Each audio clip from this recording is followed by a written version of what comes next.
اور آخری پاروں میں تو پھر بہت کثرت سے یہ چیز آئی ہے، زمین شق ہو جائے گی، ستارے مان پڑ جائیں گے، چاند اور سورج جو ہے وہ گہنوں پہ آ جائے گا، آسمان پھٹ پڑے گا، یہ تمام چیزیں آتی چلی آئی ہیں۔ ہمارے ہاں یہ پورے اس تمام دور میں 1300 سال میں، 1000 سال میں یوں کہیے، ان سے معنی یہی لیے گئے ہیں کہ قیامت جب آئے گی تو اس وقت یہ کچھ ہوگا۔ یہ صحیح ہے کہ جو کچھ طبعی کائنات خدا نے پیدا کی ہے یہ خدا کی طرح ابدی نہیں ہے کہ اس کو آخر میں زوالی نہیں آنا، اس نے ختم ہونا ہے، یہ ٹھیک ہے، قرآن کہتا ہے، تاریخ بتاتی ہے، سائنس بتا رہی ہے، ٹھیک ہے، ہو سکتا ہے کہ اس وقت یہ کچھ ہو جو کچھ کہا گیا ہے، لیکن قرآن تو ہدایت اور رہنمائی دیتا ہے۔ ہمیں اس سے کیا رہنمائی ملتی ہے کہ آج سے 4000 کروڑ سال بعد یہ پہاڑ شک ہو جائیں گے، چاند تاریک ہو جائے گا، سورج مٹ جائے گا، مان پڑ جائے گا، ستارے ٹوٹ جائیں گے۔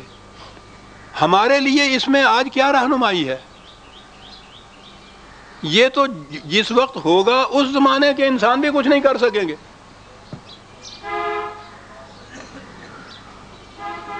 تو قرآن کا تو ایک ایک حرف، ایک ایک لفظ رہنمائی دیتا ہے اپنے اندر۔ رہنمائی کیا ہے ہمیں جو مل رہی ہے؟ وہ کہہ رہا ہے کہ تاریخی واقعات شہادت دیتے ہیں اس امر کی کہ یہ واقعہ ہو کر رہے گا، اور ان سے کہا گیا ہے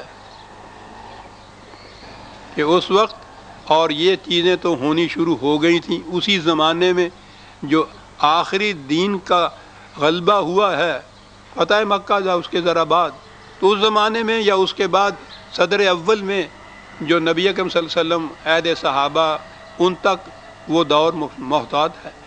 اس دور میں یہ چیزیں واقعہ ہو گئی تھیں۔ کیا واقعہ ہو گیا تھا؟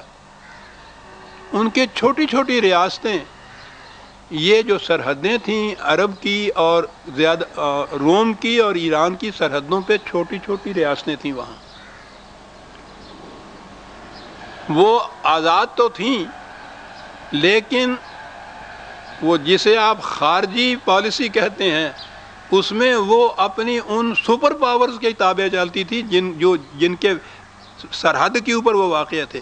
عربوں کے ہاں تو سپر پاور تھی نہیں۔ ایران کی سرحد پہ وہ ایرانیوں کے تابع تھی، روم کی سرحد پہ وہ رومن کے تابع تھی۔ وہ ایران اور رومن عربوں کو ان کی وساطت سے تنگ کرتے رہتے تھے، اور یہ آج بھی اسٹریٹجی ہوتی ہے۔ سب سے پہلے جب یہ چیز اٹھی ہے اسلام کے نظام کی، دین کے غلبے کی، تو سب سے پہلے یہ جو چھوٹی چھوٹی ریاستیں تھیں نا، ان کو ختم کیا۔ عربی زبان میں سما اور چاند اور سورج اور جبال جو ہے یہ بڑی بڑی ریاستوں کو، بڑے بڑے سرداروں کو کہتے ہیں، اور ستارے نجوم جو ہے یہ چھوٹی چھوٹی ریاستوں کو کہتے ہیں۔ کہا کہ اس کے بعد ہوگا فائزن نجوم تمہیں ست، پہلے تو یہ چھوٹی چھوٹی ریاستیں ختم ہو جائیں گی نا۔ تاریخ شاہد ہے ان چیزوں کی، وہ تفسیر کر رہی ہے قرآن کے ان واقعات کی، اور اس سے معلوم بھی ہوا کہ ہمارے لیے اس میں ہدایت کیا ہے، رہنمائی کیا ہے۔ ان کے لیے رہنمائی تھی، وہ آخر تک مقابلہ قریش نے کیا تھا۔ انہیں بتایا جا رہا ہے کہ تم دیکھ رہے ہو کہ جو باطل کی قوتیں تھیں کس طرح سے ایک ایک کر کے یہ ستارے جھڑ گئے، یہ چاند مان پر شک ہو گیا، یہ سورج مان پڑ گیا، تم کیسے بچ سکتے ہو؟ بات تو یہ تھی۔ اور ہمیں کہہ رہا ہے کہ نہ روما کی سلطنت وہ رہی، نہ ایران کی سلطنت رہی استبداد کے طور پہ اوپر، نہ مصر کی رہی، تم اگر اپنے ہاں استبداد کی سلطنت قائم کر دو گے تو تم کیسے بچ سکو گے؟ ہر زمانے کے انسان سے وہ کہہ رہا ہے۔ پروسیس اس کا یہی ہوتا ہے کہ پہلے چھوٹی چھوٹی مملکتیں، سلطنتیں، ریاستیں جو ہیں وہ ختم ہوتی ہیں۔ آج بھی پروسیس یہ ہے، یہ بڑی بڑی سپر پاور کاری یہ رہی ہیں، چھوٹی قوتوں کو جو ان کے دوبیل ہیں ان کو آگے بڑھاتی ہیں وہ۔ فَإِذَا النُّجُومُ طُمِسَتْ وَإِذَا السَّمَاءُ فُرِجَتْ، اور اس کے بعد یہ بڑی بڑی پاور جو ہے آپ کے ہاں کی شک ہو جائیں گی، دراڑیں پڑ جائیں گی، پہلے ان کی پھٹ جائیں گی، وَإِذَا الْجِبَالُ نُسِفَتْ، پرخچے اڑ جائیں گے ان کے جو کہا جاتا ہے۔ ان پہاڑوں کے اور اس چاند اور سورج کے اگر اڑ بھی جائیں گے تو اڑ جائیں، ہمارا کیا بگڑے گا ساتھ؟ یہ جب اڑے تھے پرخچے ان کے تو پوچھو نہیں آج تک وہ کیا کہہ رہے ہیں، آج تک وہ اپنے زخموں کو سہلا رہے ہیں۔ دنیا بھر کے لیے ان کی تاریخ عبرت کا ایک معزت کا اور عبرت کا مرکب بن کے رہ گئی ہوئی ہے۔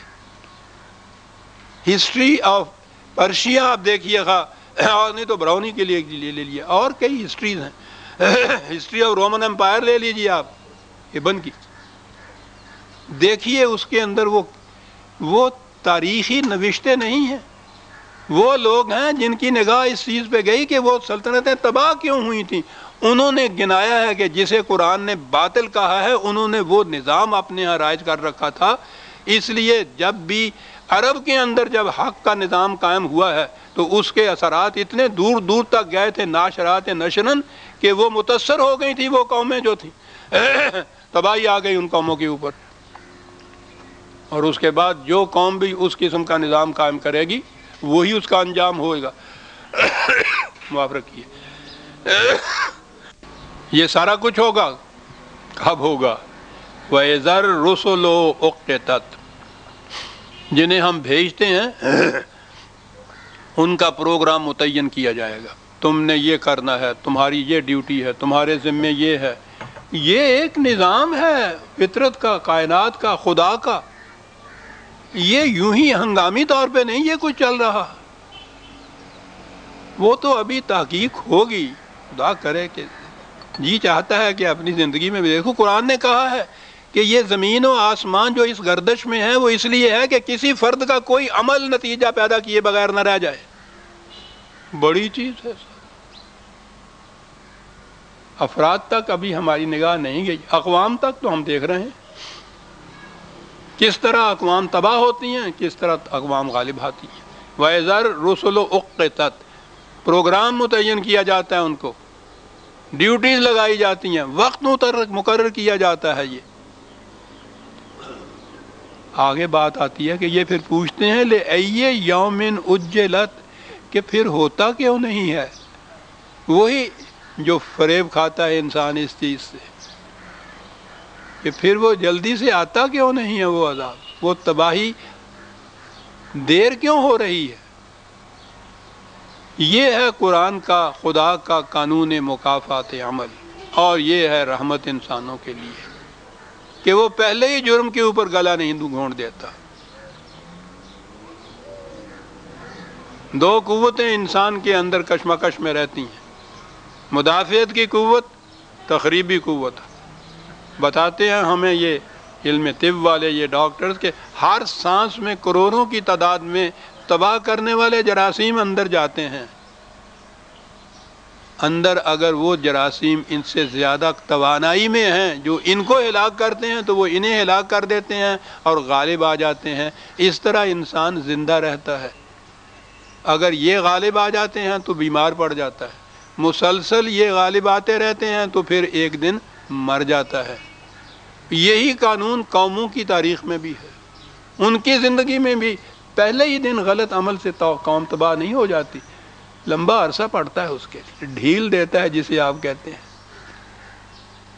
لیکن وہ یہ نہیں کہ اس دوران میں کچھ ہو نہیں رہا ہوتا، ہو تو رہا ہوتا ہے، ابھی وہ اس مقام پہ نہیں پہنچتا کہ جہاں موت واقع ہو جائے مریض کی، ابھی وہ سانس لے رہا ہوتا ہے۔ وہ کہتے ہیں کہ یہ پھر ہوتا کیوں نہیں، کس وقت تک کے لیے یہ مہلت کا وقفہ ہے، انتظار کب تک ہم کریں؟ لیوم الفصل،